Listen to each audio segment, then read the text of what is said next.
مگر وزیر خاص انتہائی دانا آدمی تھا، وہ اس طرح کی صورتحال سے کئی دفعہ گزرا ہوا تھا، اس لیے اس نے اپنے حواس نہیں کھوئے تھے اور جلدی سے جلدی سلطان محترم کو اپنے پیچھے گھوڑے پر بٹھا لیا تھا اور سپاہیوں کو اشارہ کیا کہ انہیں 1 گھنٹے کے اندر اندر قاہرہ پہنچنا ہے۔ اس لیے انہوں نے گھوڑوں کی رفتار بالکل بجلی کی ضمانت کر دی۔ اتنی عظیم السلطنت کے سلطان کی زندگی کا سوال تھا، اس لیے وہ جلد جلد قاہرہ پہنچنا چاہتے تھے تاکہ وہاں اس کا زہر کا طریق مل سکے، کیونکہ اس سنسان جگہ پر تو اس طرح کا کوئی بھی طریقہ ملنا ناممکن تھا۔ وہ کسی قیمت بھی سلطان محترم کو کھونا نہیں چاہتے تھے۔ بالآخر وہ 1 گھنٹے کے اندر اندر قاہرہ میں پہنچ گئے تھے۔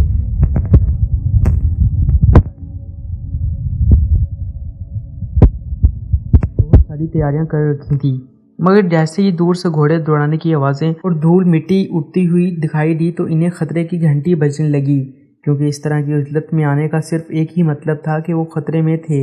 اور جب انہوں نے وزیر خاص کے گھوڑے کے پیچھے سلطان محترم کو بالکل نڈھال حالت میں دیکھا تو سب لوگوں کے چہرے پر ہوائیاں اڑنے لگیں، جو سلطان محترم کے استقبال کے لیے خاص رستے پر کھڑے ایک دم سے پریشان ہو گئے۔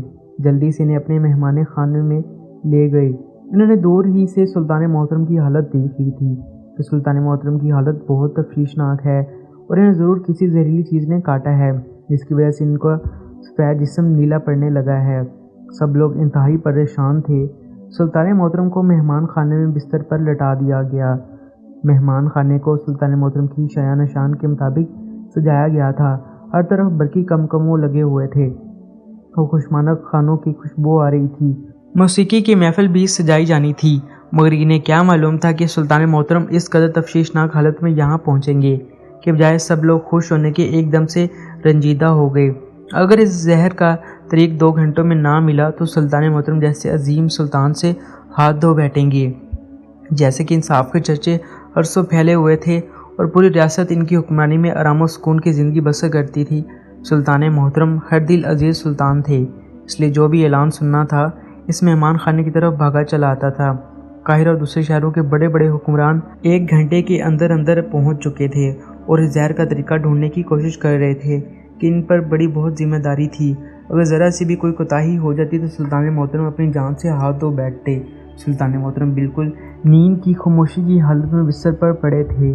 وزیر خاص نے سب کو سانپ کی حیثیت کے بارے میں بتا دیا، کیونکہ اس طرح سے نظر آتا تھا۔ کچھ حکمران کا کہنا تھا کہ وہ سانپ ایک خاص نسل سے تعلق رکھتا ہے، اس کے زہر کا طریق اس سانپ کے ڈنگ میں موجود ہے، مگر مسئلہ یہ تھا کہ وہ سانپ تو سلطان محترم کو ڈسنے کے بعد ہی فرار ہو چکا تھا، اس لیے اتنی جلدی اس کا ملنا ناممکن تھا۔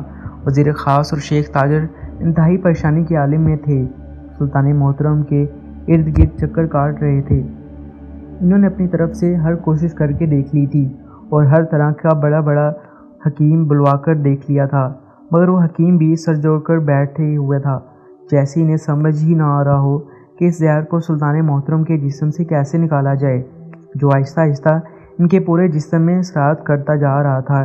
انہوں نے اپنے تجربات استعمال کو دیکھنے کے لیے اس سے بس اتنا سا فرق پڑا تھا کہ وہ زہر ایک ہی جگہ پر رک گیا تھا اور سلطان محترم کے کندھے پر ایک نیلا سا دھبا پڑ چکا تھا جو آہستہ آہستہ بڑھ رہا تھا، مگر تکلیف حد سے زیادہ تھی، اس لیے بار بار سلطان محترم کے منہ سے راکھ نکل رہی تھی۔ اس مشکل گھڑی میں کسی دوسرے ملک سے حکیم منگوانا جانا تھا، اس میں سے بہت زیادہ تخیر ہونے کا خدشہ تھا، اور تب تک شاید سلطان محترم اپنی زندگی کی بازی ہار چکے ہوتے، اور یہ سوچنا ہی سب کے لیے سہانے روح بن چکا تھا۔ جب سب حکیموں نے اپنا اپنا داؤ آزما لیا اور پھر کوئی بھی واضح فرق نہ پڑا، بلکہ سلطان خطرے سے دوچار ہونے والے تھے، کیونکہ سلطان محترم کے جاہ و جلال کی وجہ سے کوئی بھی دشمن ان تک آنے سے پہلے 1000 بار سوچتا تھا، مگر اب تو سلطان کی حالت ایسی تھی کہ دشمن آسانی سے حملہ کر سکتا تھا، اور ایک دفعہ پھر سے ہر تشویش کی لہر اٹھ گئی۔ حکیم اس قدر پریشان تھے کہ ان کے ہاتھ پاؤں پھول گئے۔ کوئی بھی حکیم سلطان محترم پر کسی قسم کا تجربہ کرنا چاہتا ہی نہیں تھا، کہیں سلطان محترم کی موت کا ذمہ دار یہی نہ بن جائیں، اس لیے سب لوگ ان سے دور ہٹ رہے تھے۔ شہر کے سارے حکیم اپنے اپنے داؤ آزما چکے تھے، مگر شاید قسمت کو کچھ اور ہی منظور تھا۔ شاید سلطان محترم کی زندگی بس اتنی سی لکھی ہوئی تھی کہ وہ ایک سانپ کے ڈسنے سے خالق حقیقی سے جا ملنے والے تھے۔ سلطان محترم بالکل ہی بے ہوش تھے، اب تو ان کے منہ سے کراہنے کی آواز بھی نہیں نکل رہی تھی۔ وزیر خاص سلطان محترم کے پاس بیٹھا ہوا تھا، اس کا بس نہیں چل رہا تھا کہ وہ اپنی جان نکال کر سلطان محترم کے جسم کے اندر ڈال دی یا پھر سلطان محترم پر سنگ گزار دے، کیونکہ سلطان محترم نے اپنے وزیر کو بہت زیادہ اہمیت دی تھی۔ اہم امور میں وزیر خاص کا مشورہ لازمی لیتے تھے اور انہیں کبھی بھی کمتر نہیں سمجھتے تھے۔ بیمار خانے میں ہر طرف سونگ کا عالم تھا، ہر کوئی سلطان محترم پر اپنے اپنے داؤ آزما چکا تھا۔ سب لوگ کو یوں لگا جیسے سلطان محترم کی بیماری سے فائدہ اٹھا کر دشمن نے ان پر حملہ کر دیا ہے، اس لیے باہر سپاہی چوکنا ہو گئے۔ وزیر خاص ایک دم سے تشویش میں اٹھے اور کھڑکی کا پردہ ہٹا کر باہر کا منظر دیکھا تو ان کی آنکھیں پھٹی کی پھٹی رہ گئیں، کیونکہ یہ ایسا منظر تھا جو انتہائی غیر متوقع تھا۔ ایک 10 یا 12 سال کا بچہ جس پر ٹکوٹی پہنے، ہاتھ میں ایک پوٹلی پکڑے، مہمان خانے کے اس کمرے میں طرف بھاگ کر چلا آ رہا تھا جہاں پر سلطان محترم اپنی موت اور زندگی کی لڑائی لڑ رہے تھے۔ اس کے پیچھے سپاہیوں کی ایک فوج لگی تھی، اسے پکڑ رہی تھی، اور وہ لڑکا اتنا پھرتیلا تھا کہ ان کو ہاتھے نہیں چڑھا، جس پر وزیر خاص کے چہرے کی تشویش مزید بڑھ گئی اور تمام حکیم اپنی اپنی جگہ سے اٹھ گئے۔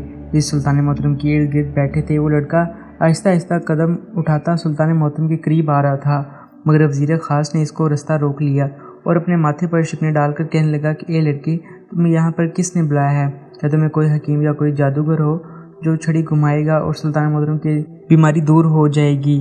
وزیر خاص کی بات سن کو لڑکا مسکرانے لگا کہ میں محسوس کر سکتا ہوں کہ سلطان محترم کے کمرے میں موت کا فرشتہ منڈلا رہا ہے اور آہستہ آہستہ ان کے بستر کے قریب جا رہا ہے تاکہ ان کے جسم سے جان کھینچ کر نکال سکے اور سلطان محترم کی روح پرواز ہو سکے۔ مگر ایک طریقہ ہے جس سے سلطان محترم کی جان بچ سکتی ہے، اور وہ فرشتہ اس کمرے سے نکل سکتا ہے جو یہاں دھرنا دے کر بیٹھا ہے، کیونکہ میں سلطان محترم کی زندگی کا فرشتہ بن کر آیا ہوں، جس کو موت کے فرشتے کو مات دے سکتا ہے۔ اس لڑکے کی آنکھوں میں اس قدر اعتماد تھا کہ وزیر خاص اس کی بات سن کر کچھ دیر کے لیے تو سوچ میں پڑ گئے۔ کہنے لگے کہ سلطان محترم کا علاج بڑے سے بڑا حکیم نہیں کر سکتا، تو ایک چھٹاک سا لڑکا ہو پھر کیسے کرو گے؟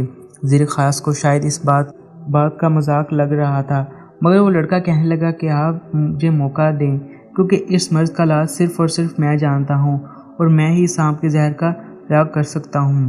لڑکی کی بات سن کر حکیم کوئی اعتراض کرتے وزیر خاص کچھ دیر کے لیے اس کی آنکھوں میں دیکھتے ہی رہے۔ وزیر خاص بہت ہی زیادہ خاص آدمی تھے اور وہ دور دور سے کسی کا چہرہ دیکھ کر پہچان لیتے تھے کہ اس شخص کے اندر کس کام کو کرنے کی کس قدر لگن موجود ہے۔ وزیر خاص نے اپنے بال دھوپ میں سفید نہیں کیے تھے۔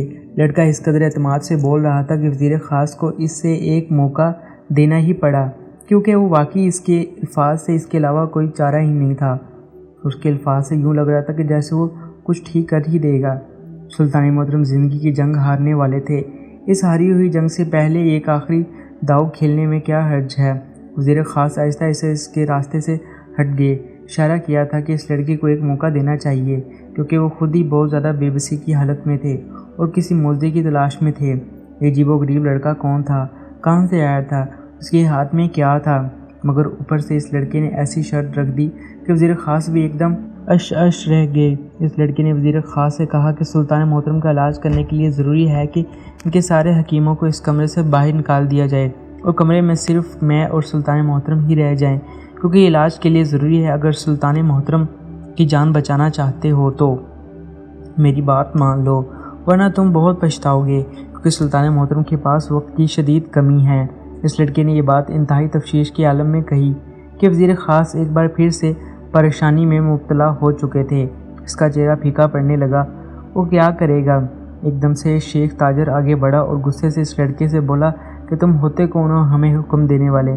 ہم دیکھنا چاہتے ہیں کہ آخر تمہاری طریقہ علاج کیا ہے اور تم ایسا کیا کرتے ہو جو دوسرے حکیم نہیں کر پائے؟ آخر دیکھنے میں حج ہی کیا ہے؟ دوسرے حکیم بھی تو سب کی موجودگی میں ہی سلطان محترم کا علاج کر رہے تھے، مگر وہ لڑکا بازید کر رہا تھا۔ اس نے کہا کہ میری بات مان لو ورنہ بہت پچھتاؤ گے۔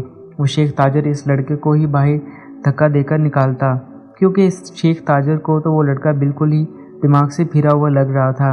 بھلا 10 سال کا لڑکا کیا جانے کہ سانپ کے زہر کا علاج کیسے کیا جاتا ہے؟ مگر وزیر خاص شیخ تاجر اور اس لڑکی کے درمیان میں کھڑے ہو گئے۔ شیخ کو کہنے لگے کہ میں اس لڑکے کو ایک موقع دینا چاہتا ہوں، میں دیکھنا چاہتا ہوں کہ آخر یہ ایسا کیا کرتا ہے، کیونکہ اس کی آنکھوں میں مجھے اعتماد اور یقین نظر آ رہا ہے، میں ایک باری سے آزمانا چاہتا ہوں۔ شیخ تاجر اور وزیر خاص کی بات سن کر ایک دم سے ان کے سر میں پانی پڑ گیا۔ کیونکہ وزیر خاص کو تو منہ نہیں بند کر سکتا تھا۔ اس سے پہلے کہ وہ تاجر کوئی اور بات کرتا، وزیر خاص نے سب حکیموں کو ہاتھ کے اشارے سے باہر جانے کا حکم دیا۔ وہ ایک دوسرے کا منہ تکے منہ میں کچھ بڑبڑاتے باہر نکل گئے، کیونکہ انہوں نے تو اس لڑکے کو بالکل پاگل سمجھ لیا تھا، اور شاید وزیر خاص کو بھی عقل ماری سمجھ رہے تھے، جو اس چٹان بھر لڑکے پر اعتماد کر کے سلطان محترم جیسے عظیم بادشاہ کو اس کے حوالے کر دینا چاہتے تھے۔ نہ جانے وہ لڑکا کون تھا، کہیں کوئی دشمن کا جاسوس ہی نہ ہو اور ایک بار میں سلطان محترم کی زندگی نہ لینے آیا ہو۔ سب لوگوں کو ہی وزیر خاص کے دماغ میں خلل نظر آ رہا تھا، کیونکہ ایسی صورتحال میں تو بڑے سے بڑا انسان بھی بیوقوفی کر جاتا ہے۔ جب سارے لوگ کمرے سے باہر نکل گئے تو وزیر خاص اور وہ لڑکا بھی کمرے میں رہ گئے۔ وزیر خاص نے اس لڑکے سے کہا کہ اگر تم کوئی جاسوس ہو اور سلطان محترم کو کوئی نقصان پہنچانے آئے ہو تو یاد رکھنا میں تمہاری نسلوں کو ہی ختم کر دوں گا۔ اگر تم نے سلطان محترم کو کوئی نقصان بھی پہنچایا، میں بڑی سے بڑی بے بسی کی حالت میں تم پر اعتماد کر رہا ہوں، میرے اعتبار کا یوں غلط فائدہ مت اٹھانا۔ وزیر خاص کی آنکھوں میں التجا بھی تھی اور وارننگ بھی تھی۔ اس پر وہ لڑکا مسکراتے ہوئے وزیر خاص کو دیکھنے لگا اور کہا کہ آپ نے بہت اچھا فیصلہ کیا ہے ان سب کو کمرے سے باہر نکال کر، کیونکہ میں نہیں چاہتا کہ میرے طریقہ علاج یہ سب لوگ دیکھ لیں۔ انہوں نے ڈر کے مارے ویسے ہی کمرے سے بھاگ جانا تھا، اس لیے میں نے سوچا کہ میں پہلے ان کو کمرے سے نکال دیا جائے۔ لڑکی کی بات سن کر وزیر خاص ایک دم سے تشویش میں مبتلا ہو گئے، کہنے لگے آخر ایسا کیا طریقہ ہے تمہارے علاج میں کہ سب لوگ ہی ڈر کر بھاگ جائیں گے؟ اس میں پوٹلی میں کیا ہے جو تم اٹھا کر لائے ہو؟ سیاہ رنگی پوٹلی تھی، اس کے لگے ہاتھ میں تھی۔ اس کے بعد اس لڑکے نے وزیر خاص سے کہا کہ آپ میں اتنا جگرا ہے کہ آپ بادشاہ سلامت کا طریقہ علاج دے سکیں؟ جس پر وزیر نے کہا کہ میں نے سلطان محترم کے ساتھ کئی خطرات مول لیے ہیں، میں کوئی چھوٹا بچہ نہیں ہوں جو اس طرح کی چیزوں سے ڈر جاؤں گا۔ خطرات سے کھیلنا میرے بائیں ہاتھ کا کھیل ہے، سلطان محترم کی جان بچانا میری زندگی کا سب سے بڑا اہم مقصد ہے۔ اگر تو تم سلطان محترم کی جان بچائے تو میں تمہیں ایسا انعام و کرام سے نوازوں گا کہ تمہاری نسلیں سنور جائیں گی اور تمہیں سلطان محترم کے ہمراہ محل میں رکھا جائے گا۔ اس کے بعد اس لڑکے نے کہا مجھے اس چیز کا کوئی شوق نہیں ہے اور نہ ہی مجھے انعام و کرام سے کوئی مطلب ہے، میں بس اپنے سلطان محترم کی جان بچانا چاہتا ہوں، کیونکہ ان کے میرے اوپر بہت بڑے احسانات ہیں، ان کو ابھی بتانے بیٹھ گیا تو وقت ہی نکل جائے گا۔ اس لیے اگر تم میرا طریقہ علاج دیکھنا چاہتے ہو تو کمرے سے باہر نکل جاؤ اور کھڑکی کے سوراخ سے دیکھ لو، کیونکہ آپ کو بھی کمرے میں ٹھہرنے کی اجازت میں نہیں دے سکتا۔ وعدہ کرتا ہوں کہ سلطان محترم کو کل تک زندہ سلامت آپ کے سامنے لے کر آؤں گا۔ سلطان محترم آپ سے باتیں بھی کریں گے اور چلنے پھرنے کے قابل بھی ہو جائیں گے۔ وہ لڑکا پھر سے ہی اعتماد بڑے لہجے میں بولنے لگا تو وزیر خاص ایک دم سے بولتی بند ہو گئی اور وہ آہستہ آہستہ سے کمرے سے نکل گئے۔ اب صرف کمرے میں وہ لڑکا اور سلطان محترم ہی رہ گئے تھے، بستر پر پڑے تھے، ان کے ہونٹ بالکل ہی نیلے پڑ گئے تھے اور پورے جسم کی رگیں جیسے سرخ سے نیلی پڑ جاتی ہیں، یوں لگ رہا تھا جیسے وہ زہر اب آہستہ آہستہ پورے جسم میں منتقل ہونے لگا ہے۔ یہ سلطان محترم کے خون میں شامل ہو کر پورے جسم میں سرایت کرنے والا ہے۔ مگر وہ لڑکا اس پوٹلی کو کھڑکی کے پاس لے کر آیا، وہاں پر رکھ دیا۔ اس نے آہستہ آہستہ سے کھڑکی کا پردہ ہٹایا تو سورج ابھی ڈھلنے کے بالکل قریب ہی تھا۔ اس نے پوٹلی کو سورج کے بالکل سامنے رکھ دیا تاکہ سورج کی آخری شعاعیں اس پوٹلی پر پڑے۔ ان آخری کرنوں میں پوٹلی ایک دم سے چمکنے لگی اور یوں محسوس ہوا جیسے اس میں سوراخ سے کوئی چیز نکل رہی ہے۔ وزیر خاص یہ سارا ماجرا دیکھ رہے تھے، مگر اگلا منظر دیکھا تو ان کے پیروں تلے سے زمین ہی نکل گئی تھی۔ وہ یہ بات اچھی طرح سے سمجھ چکے تھے کہ وہ لڑکا سب کو کیوں کمرے سے باہر نکال رہا تھا، کیونکہ اتنا خطرناک طریقہ علاج انہوں نے آج تک نہیں دیکھا تھا۔ ایک دم سے انہیں احساس ہوا جیسے ہی سورج کی شعاعیں اس پوٹلی پر پڑیں، اس پوٹلی میں حرکت پیدا ہونے لگی۔ اس لڑکی نے آہستہ آہستہ سے پوٹلی کا سرا کھولا اور ایک دم پیچھے ہٹ گیا، جیسے اب وہ صرف تماشا دیکھ رہا ہو، اور جو بھی علاج کرنا تھا اس پوٹلی کے اندر موجود اس چیز نے ہی کرنا تھا۔ اچانک اس پوٹلی کے اندر سے لاتعداد ننھے سانپ کے بچے برآمد ہوئے۔ وزیر خاص جو کہ کھڑکی کے سوراخ سے دیکھ رہے تھے، یہ منظر دیکھ کر تو ان کے 14 طبق روشن ہو چکے تھے، کیونکہ یہ اسی سانپ کے بچے تھے جس نے سلطان محترم کو کاٹا تھا، جس کا زہر سلطان محترم کے بستر کی طرف جا رہا تھا۔ آہستہ آہستہ رنگتے رنگتے ایک دم سے وہ بستر کے اوپر چڑھنے لگے اور سلطان محترم کے پاؤں سے ہوتے ہوئے ان کے پورے جسم پر پھیل گئے۔ وزیر خاص بار بار اپنے ماتھے پر پسینہ صاف کر رہے تھے، کیونکہ انہیں اتنا خطرناک کھیل پہلے کبھی نہیں دیکھا تھا۔ وہ لڑکا بالکل اطمینان کے عالم میں منہ میں کچھ بڑبڑا رہا تھا، جیسے کوئی منتر پڑھ رہا ہو۔ ان سانپوں کے بچوں نے سلطان محترم کے پورے جسم پر رینگنا شروع کر دیا۔ اور جہاں جہاں وہ نیلے رنگ کے دھبے تھے وہاں پر انہوں نے اپنا منہ اٹھا کر چومنے لگے۔ یہ منظر اتنا ہولناک تھا کہ وزیر خاص اس کی تاب نہ لا سکے اور فوراً اس کھڑکی کا پردہ برابر کر دیا۔ ان کے اندر جیسے ایک آگ سی جل رہی تھی۔ ان کا بس نہیں چل رہا تھا کہ فوراً ہی سلطان محترم کے کمرے میں جائیں اور ان سانپوں کے بچوں کو ان کے جسم سے جدا کر دیتے جو انہیں اذیت اور تکلیف میں مبتلا کر رہے تھے، کیونکہ ایسا کرنے سے سلطان بار بار منہ سے کراہ رہے تھے۔ آدھے گھنٹے کے بعد وہ لڑکا وہی پوٹلی لے کر کمرے سے باہر نکل گیا۔ وزیر خاص اس سے بہت زیادہ قصے کی حالت میں دیکھ رہے تھے۔ کہنے لگے کہ یہ کیا تمہارے علاج کا طریقہ ہے جس میں اتنی زیادہ اذیت اور تکلیف شامل ہے؟ سلطان محترم کو تو ایک سانپ کے ڈنگ سے اس قدر نڈال ہو گئے تھے اور تم نے اتنے سارے سانپوں کو ان کے جسم پر کھلا چھوڑ دیا۔ اس کے بعد وہ لڑکا کہنے لگا صرف یہی علاج مجھے ملا تھا۔ اس نے کہا سلطان محترم کی آنکھیں شام تک کھل جائیں گی اور پورے ہوش و حواس میں باتیں کریں گے۔ کہا کہ میں تمہیں کہیں نہیں جانے دوں گا جب تک سلطان محترم کی زندگی کا کچھ پتہ نہیں چلتا۔ میں تمہاری بات پر بالکل بھی بھروسہ نہیں کر سکتا۔ وہ لڑکا بولا کہ میں کہیں نہیں جاؤں گا کیونکہ مجھے سلطان محترم کا شکریہ ادا کرنا ہے۔ بات کہہ کر وہ دوسری طرف کو نکل گیا۔ صبح کا سورج طلوع ہوا تو وزیر خاص جو کہ سلطان محترم کے بستر کے پاس ہی چپ کر کے بیٹھے تھے اور بار بار محترم کو دیکھ رہے تھے کہ انہیں ہوش آیا یا نہیں۔ اچانک نکلنے سے پہلے سلطان محترم کی آنکھیں کھل گئیں اور وزیر خاص کو یوں لگا جیسے ان کو اپنے جسم میں زندگی کی دوڑتی ہوئی کرن نظر آئی۔ سلطان محترم کو بالکل تندرست دیکھ کر اسے اپنی آنکھوں پر یقین ہی نہیں آ رہا تھا۔ وہ سلطان محترم سے لپٹ گئے اور کہنے لگے خدا کا لاکھ لاکھ شکر ہے کہ آپ کی جان بچ گئی، مگر اس سے پہلے اس لڑکے کا شکریہ ادا کرنا بھی ضروری ہے جس کو خدا نے آپ کی جان بچانے کے لیے ایک ذریعہ بنا کر بھیجا ہے۔ سلطان محترم وزیر کی بات سن کر حیران ہوئے اور کہا کہ اس لڑکے کو فوراً بلایا جائے۔ وہ لڑکا جب سلطان محترم کے سامنے حاضر ہوا تو ہاتھ باندھے سر جھکائے کھڑا ہوا تھا۔ جیسے یوں اس نے اپنا سر اٹھایا تو سلطان محترم اس کو دیکھ کر حیران رہ گئے۔ کہنے لگے کہ ذوالقرنین حیدر، میں نے تمہیں کہاں کہاں تلاش نہیں کیا، تمہیں کہاں چلے گئے تھے؟